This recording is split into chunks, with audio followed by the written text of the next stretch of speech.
Friends, the generation that is often mocked as lazy, glued to their phones, and good for nothing, Gen Z, has just shaken an entire nation.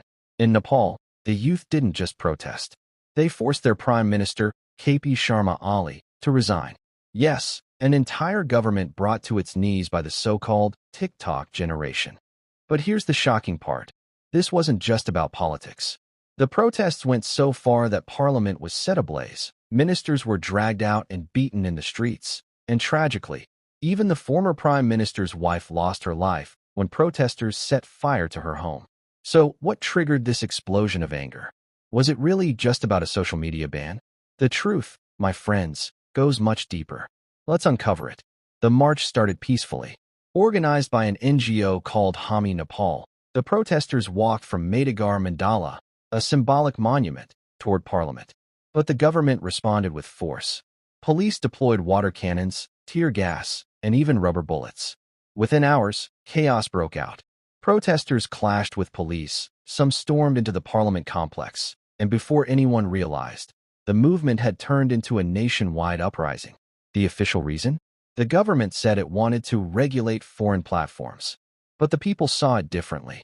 They believed the ban was an attempt to silence criticism and hide corruption.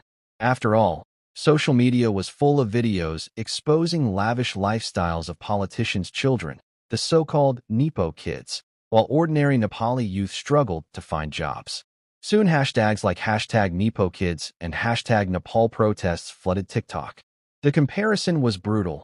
Ordinary Nepalis living in poverty versus politicians' kids flaunting luxury cars, designer clothes, and expensive foreign trips. One viral protest poster summed it up perfectly. Politicians' children return with Gucci bags. Our children return in coffins. Yes, over 15,000 Nepalis reportedly fought for Russia, risking death at the front lines because they were promised $4,000 a month. For a country where average salaries are so low, that was a fortune. Many never came back. Meanwhile, back in Kathmandu, the children of politicians were flaunting their luxury lifestyles online. For the frustrated youth, this was like pouring salt on an open wound. But in the 17 years since then, the government has changed 13 times.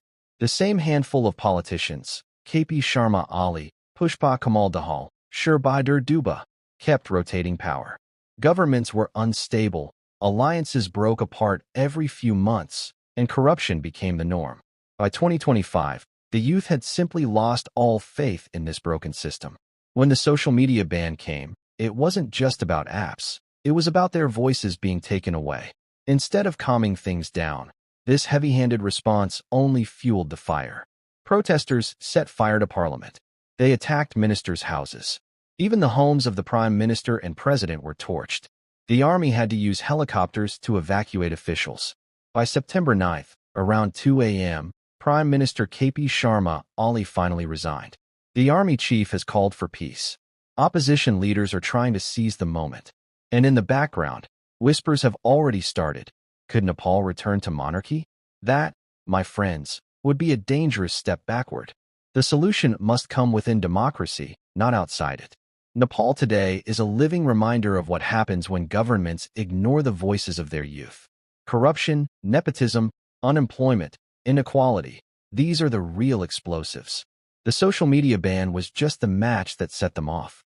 This is not just Nepal's story. It's a warning to all governments across the world. Never underestimate the power of an angry generation. Because once young people lose faith in the system, change becomes inevitable and sometimes unstoppable. So what do you think? Will N.